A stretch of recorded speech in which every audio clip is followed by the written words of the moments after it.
de Lampita.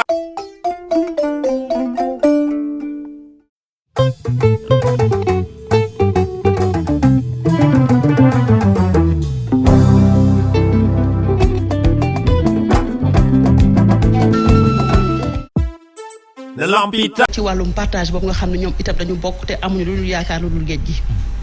xam nga cette question de gaz pétrole ak li gën yëpp Sénégal dafa laaj un débat un grand débat de fond parce que la question est géopolitique géostratégique et géoéconomique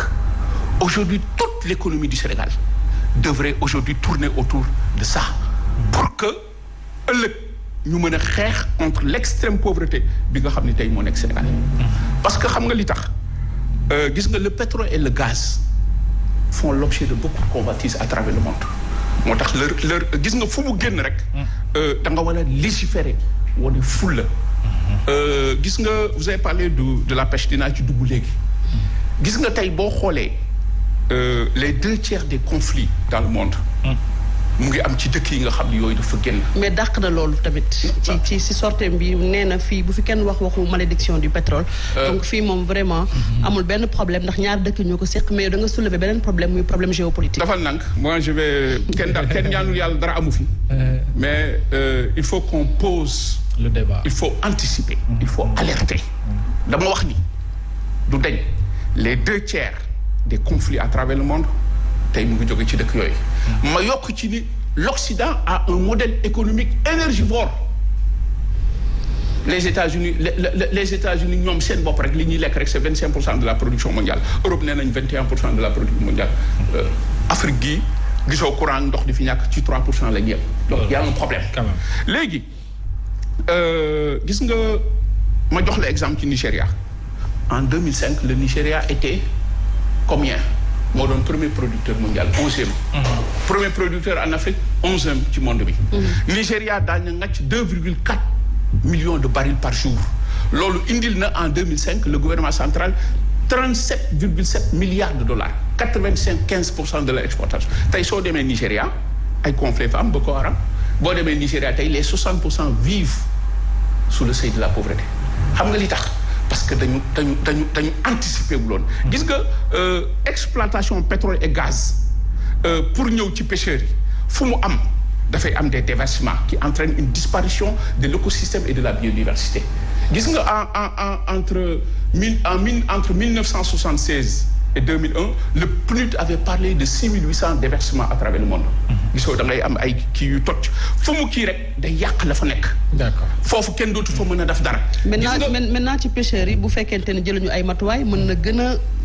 mais ça tue la mais wax naa la même l'immigration clandestine. mais foofu la ñuy ñëwaat. parce que tey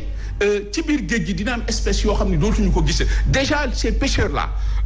pourquoi il faudra les écouter gis nga la pêche au-delà d'être benn activité profession aada la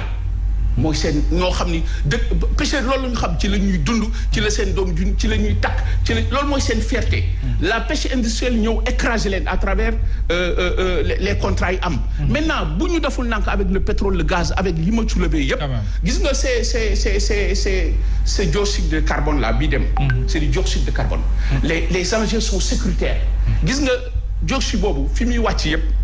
ça crée des maladies respiration cancer et autres là donc il faut légiférer il faut protéger la population xam nga fii on parle de coût d'argent mais on ne parle pas de la dimension sécuritaire. C'est clair. Il faudra faire attention à tous ces enjeux-là et c'est maintenant qu'il faut les poser. Il y aura un dumping migratoire, le Sénégal doit légiférer, doit anticiper pour protéger dëkkam. Très bien loolu lu am solo la Boubacar Seye ni nga ko jàngatee également xam naa ni am na solo lool te Sénégalais yi daañu ci mën a jàngat lu bari dañuy ñëwaat ci Sissoko rek gis nañu ne ba coow li bari ñu ngi doon wax lu tax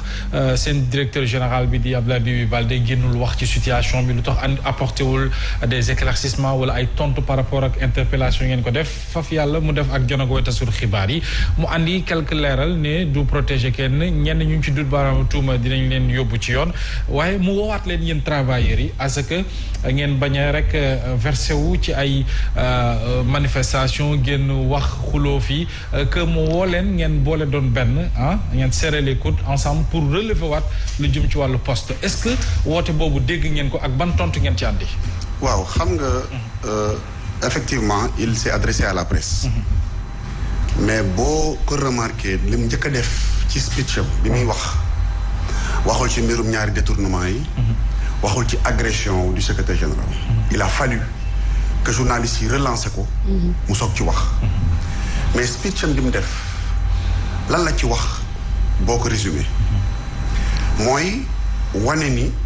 poste c'est vrai fekk naa fi ay difficultés yaa ngi continuer wax ne man dama am vision on a un cap et cetera. mais il a fini par reconnaître que effectivement li nga xam ne mooy surtout même ñun avant ñuy jug. ci scandale bi tension de trésorerie c'est-à-dire li mu fi fekk dafa gën a yéeme mooy tey poste da ngay ñëw nga am sa transfert avec des partenaires qui parfois avant même yow c'est-à-dire je veux dire avant ñu lay sant liggéey bi fay nañ la kooku normalement warul poser problème bu fekkul ne amul ay marché yoo exécuteur ci à côté fournisseurs yi mënoo leen fay ñuy xaar première xaalis bu dugg rek nga fay leen ci alors que marché yooyu dafa dem ba il a trouvé du marbre à l'entrée de la direction générale de la maison mère mais nit nan lay fekkee marbre bu bees tàq mu koy décaper di fa teg des carreaux de moindre qualité yu mel noonu la des dépenses de prestige yoo xam dara expliqué wu ko donc moom bi mu ñëwee mu leeral ci speech boobu ne on a des difficultés dem ba wax sunu masse salariale joxe montant bi ñun du ñu egg foofu dem ba ne le total de nos recettes produits ko boo ko boolee nii la toll wane ne am na un grand gap sans compter moom ay commandes de prestige am ñëwagul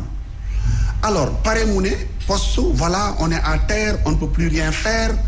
je veux dire ku dem ba wax loolu moo tax la première question qui est sortie de vos confrères dem ba ne le total de nos recettes produits ko boo ko boolee nii la toll wane ne am na un grand gap sans compter moom ay commandes de prestige am ñëwagul alors pare mu ne poste voilà on est à terre on ne peut plus rien faire je veux dire ku dem ba wax loolu moo tax la première question qui est sortie de vos confrères xam lu ñu ko wax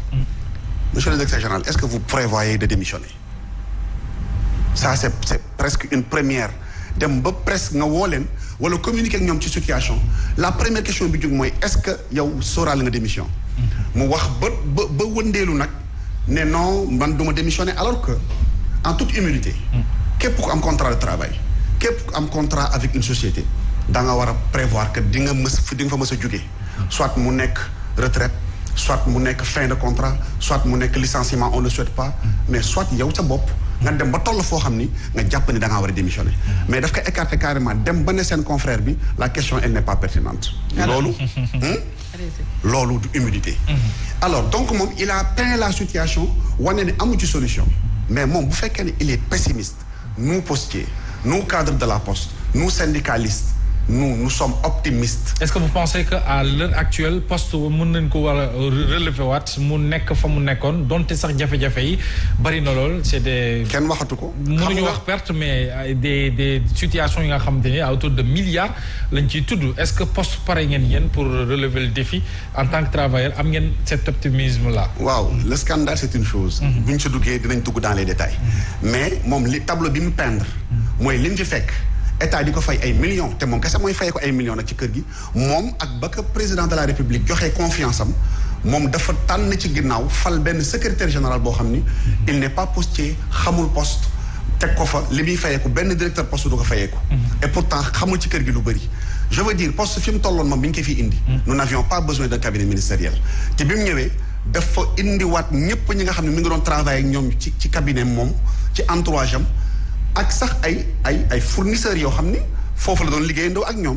indiwaat leen fii joxaat leen fii ay marché donc loolu moom mooy nga xam li moom mooy li am donc communication boobu mu def pour wax ci mbir mi dañoo jàpp ni il a raté sa communication parce que moom dafa wane ni il n'est pas optimiste pire il est même allé jusqu'à dire que chaque année on démarre avec un déficit ce qui est très grave un budget déficitaire on ne le vote pas on ne le présente pas donc moom mi ngi incriminé boppam ndax loolu c'est un crime nag quand même. d'accord ñu attirer attention sur ce fait là ndax moom moo wax ba yegg foofu. mais ñun nous avons de l'espoir. gëm nañ de poste bi am na ay ressources suffisamment pour se relancer. alors des ressources humaines également bu ci mel ne Fedior bi nga xamante ne ci scandale bi mu jàpp def enquête mais est-ce que tey raison bu Abdoulaye Bibi Baldé du raison bu ngeen peut-être war a toog jël ko en compte su fekkee ne moom mooy njiitu ki nga xamante ne moom mooy Fedior jiite woon poste finance di def enquête sans pour autant mu sukkandiku ci ki nga xam ne mooy directeur général bi.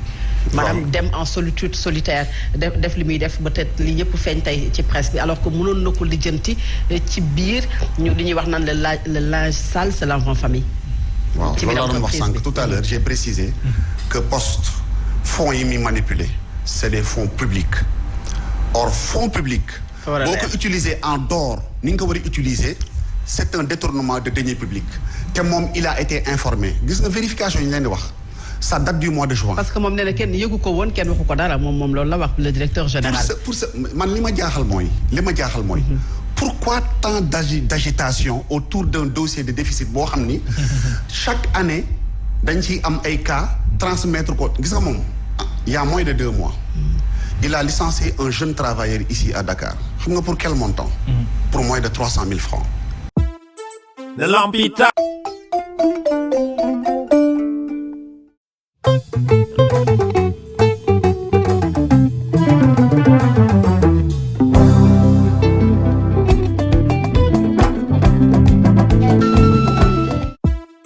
De Lampita.